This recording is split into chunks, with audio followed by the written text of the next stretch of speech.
Our business is an outcome of who we really are. And this statement, my friend, is 100% true. And I can say this as a consultant because I see things happening in several businesses every single day. Let me explain this to you. As entrepreneurs, there is one activity that we all are involved in, irrespective to whether we consciously do it or subconsciously it's happening. And that activity is called decision making. This decision making impacts everybody's life. It impacts our life. It impacts the life of our employees. It kind of gives direction to our company in general. A good decision can lead to a company propelling, whereas a bad decision can lead to the downfall of a company. In spite of this decision making activity being so critical, there is no method that we employ to make these decisions. Sometimes I see entrepreneurs shoving the decision making activity under the rug and not taking one. Let me tell you that not taking a decision is also a decision with its own set of impacts and implications. A lot of other sides I see entrepreneurs saying, Hardik, why do we need a process or a method to take decisions? Because I take decisions based on my gut. Now, I don't want to demean the gut-based decision-making idea because I use that myself. There is a place for it. So I don't want to encourage it too much too. Let me explain. Gut-based decision-making should be employed when there is absence of logic or data that can be used to analyze the current situation and what is it that you want the situation to be. But if you have logic, if you have data, then you should use the brains, which is actually supposed to be used while making decisions, thought through decisions. Gut needs to be doing something else. So with this understood, in this video, I'm going to be talking about two tools. One is called the decision making matrix and the other one is called risk assessment matrix. Now, while I discuss these tools, I want you to keep in mind that these are tools that we use in our consulting projects to help our clients make big critical decisions. When I say big critical decisions, these are decisions that can make or break the company's being. Having said this, the philosophy of these tools can also be applied in taking smaller decisions. So with that being said, let's jump into point number one, problem statement. Now, problem statement is the way you are seeing the problem and the way you articulate the problem. This step is extremely important because the way you see the problem is the starting point of you analyzing the problem. And there is a way to go about writing a problem statement or seeing a problem so that you can analyze it better and so that you can take the right decisions and even solve that problem. I have written an entire book on problem solving, which is applicable for business problems. It's called The Propel Way, and you can buy this book on Amazon.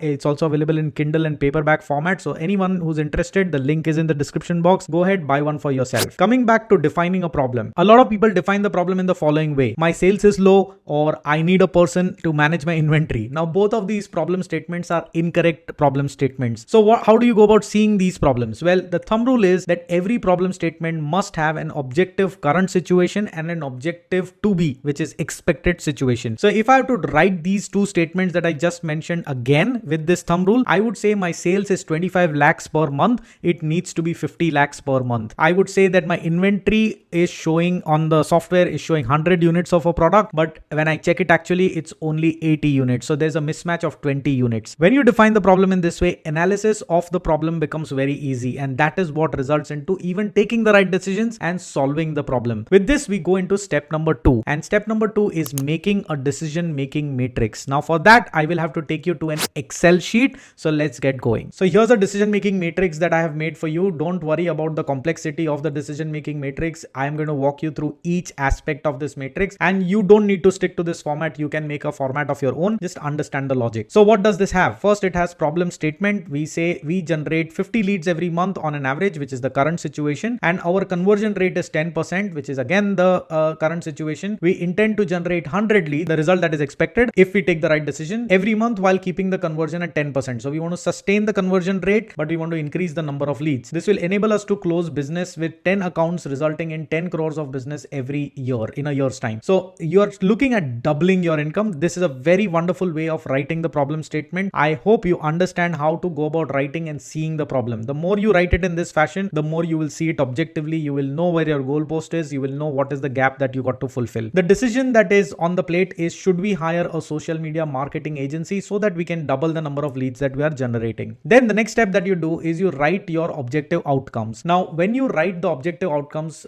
you got to make sure that you cover the possible areas of outcomes that you really need out of this decision. So should you hire a team? What is it that you want the team to do? What is it that you want the agency to help you with? What the end result should be? So you break it down into smaller parameters, and these parameters are in the following areas. The first one is in terms of time. What do you expect the agency, or if you do it in any other way for you to do it, what's your expectation there? What is the expectation in terms of cost? What is the expectation in terms of quality? And what is your expectation expectation in terms of quantity. Try and define your expectation on all of these 4 areas. Chances are one area may have 2 expectation or 3 expectation, and there could be an area where there is no expectation. Like for example, if you're going to build a software, then you will not have the expectation on quantity, because you don't need multiple softwares. It's just one software that you need. So you may not have any expectation or objective outcome for that particular decision making. So now I've written a few outcomes just for trial.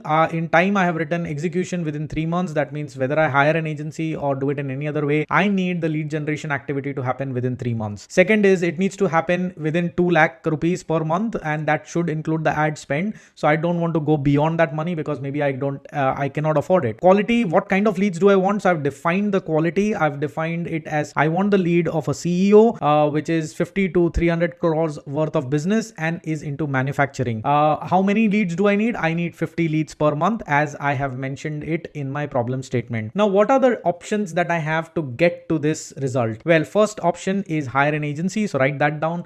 Do it yourself. So you can do it yourself. And then there is saying no change, let things be the way it is. Maybe we will push our sales guys to do more of what we already do, and we will generate the result that we have. And then at the end, we have remarks supporting the rating. Now, what is the rating? Well, rating is nothing but you are going to rate here on a scale of 1, 2, and 3. 1 means minimum, 3 means maximum. So execution within 3 months. Now you start rating. With an agency, would this be possible? In my opinion, yes. So I'm going to rate it as 3. I'm just going to do random ratings. Your rating may be different from mine, and you may have reasons for that. So let's not get into debating the rating here. So 2 lakhs per month, including ad spend. Can this be done with an agency? I think it can be done. So 3. Quality, CEO 300. Okay, this can be done as well. So 3. 50 leads per month. Can this be done? Yes, it can be done. So 3. Do it yourself. Now, can this happen within 3 months? Chances are it may not, because I am not somebody who knows how to recruit a social media agency guy. Besides, running an ad will mean I will need a person who knows how to configure an ad on social media platforms. Then I will need a person who knows to design the creative or the post that will go on to my ad. And I also need somebody who can write very good English and marketing language so that the right messages go there. So I need 3 people, and I don't have the expertise to actually evaluate what makes up for a good content writer or a good social media or a good creative guy. So I think I'm going to write it as 1. This may take more time if I do it myself. Cost 2 lakhs per month. Can this be done? Well, if I have to take 3 people, then I think it can be done. So I'm going to write it as 3. This can be done. Yes, it can be done, but I'm not sure how to configure the ad. So I'll have to rely on the person who I hire, and I don't know how to hire him. So chances are there's a little bit of risk. So I'm going to write 2. 50 leads per month. Again, I do not have an expertise of doing this every day out. So I'm going to depend on my own expertise. So that's 2.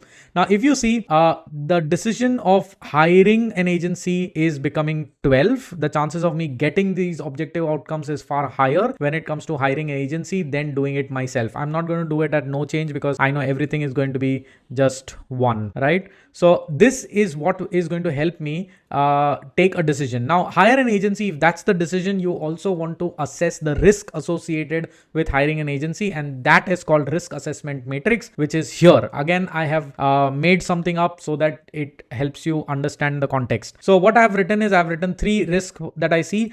Does not have business understanding. If I hire an agency, the agency may not have an understanding of my business, and therefore they may goof up in their messages in spite of them being good content writers. So then the second risk that I have seen, I believe will happen is spend on agency services. So look, when I do it myself, I'm not going to give anybody any margin. I'm just going to give salary to the people who are going to do this for me. But with an agency, the agency will cover the salary of the people who are going to work on this plus a margin. So I'm going to be paying more to an agency to do the same task if I hire them than doing it myself. Ownership, just another project. Chances are that an agency may see this as just another project and may not take adequate ownership to get this project to the result that it needs. Now, again, there are some parameters. So for me, whenever I take a decision, these are the parameters that I normally use. First is what is the probability that that risk will actually happen. So what is the probability of the fact that they may not have business understanding? What is the detection level? Can I detect that risk happening? So before that risk happen, is there a way for me to find out, yes, chances are this risk will happen with this agency? The third one is prevention. Can I prevent that risk from happening? And the fourth is reversibility, which means if that risk does actually happen, then can I reverse, can I backtrack on my decision? And on all of these four parameters, I kind of start rating each risk. So if I say does not have business understanding, probability is 1, because I can figure out an agency which understands my business. I can ask for case studies and talk to their customers, take references, and I would know it. Besides, if I do it myself, I'm going to do the same thing with the people that I hire. I am going to look at their resume, and it is as much foolproof as it is in hiring an agency to hiring a person. Detection, can I figure it out? Yes, I can. So the risk is low. Prevention, can I prevent it? Yes, I can prevent it. So the risk is low again. And reversibility, can I reverse my decision? Yes. So I'm going to rate all of this as 1. The first risk is not the kind of risk that I can't handle. The second, spend on agency services. Well, yes, I'm going to rate it as 3. This is a bigger spend than what I will have if I hire people. So I'm going to rate it as 3, and the rest of them I'm going to leave it blank because they're not applicable. Ownership. What are the chances that the agency may not take ownership of my project as one of their own and then put in extra efforts or whatever is required to get the result? Well, that's high, so it's going to be 3. Detection, prevention, and reversibility I can do in case if I figure out and do regular reviews with them and take reports from them, then I can manage them well, therefore 3. Now, total applicable ratings, which means total areas where I could actually rate other than the 3 minus, is 9. Then total score possible was 27, because all the 9 areas could have had 3 ratings, which is the highest risk, right? And then the total risk score is 2, because there are only 2 areas where the risk is high. The rest of them is 1, which means they are manageable risk. Therefore, there is a 7% risk that if I hire an agency, I will not get the desired outcome that I'm looking at here. In the same way, I'm going to do a risk assessment for the second option, which is do it yourself and no change. Now, in this scenario, hire an agency scoring 12, do it yourself is scoring 8. So I may choose to not take that decision or do a risk assessment on the second because it's too far away. But if do it yourself was 12 or 11 and hire an agency was 12 or 11, they are near to each other, then I would do a risk assessment matrix like I just explained for both the options to understand what is happening here. Now that you've understood, if you really look at this matrix, give you immense clarity that you need to get your decision underway. Like I mentioned before, that this matrix is used to take decisions on complex issues. There is more complexity that I can add to this decision making matrix with like for example weightages. Weightages would help me which particular outcome is more important in comparison to the others and then go for scoring accordingly. But the reason for me to do this video was to help you understand what is the logic that you can apply and therefore take decisions instead of being lazy and saying, hey, you know what, this is my gut saying and therefore this is the decision. A lot of people get this decision making wrong and the impacts of that is years of possible success drained down. With that being understood, I hope you like this video, and if you did, put a big fat thumbs up. Share this video with anybody that you know needs to take good decisions. If you're a professional, share it with your directors. If you're a director, share it with your co-directors, share it with the CEO. Let's make sure that we take decisions in the right fashion, use the decision making matrix and the risk assessment matrix to take decisions which are of great value to your organization instead of using gut. So until we meet next time, take good decisions, don't put it under the shelf, and grow your company to the next level. All you fine people, keep propelling.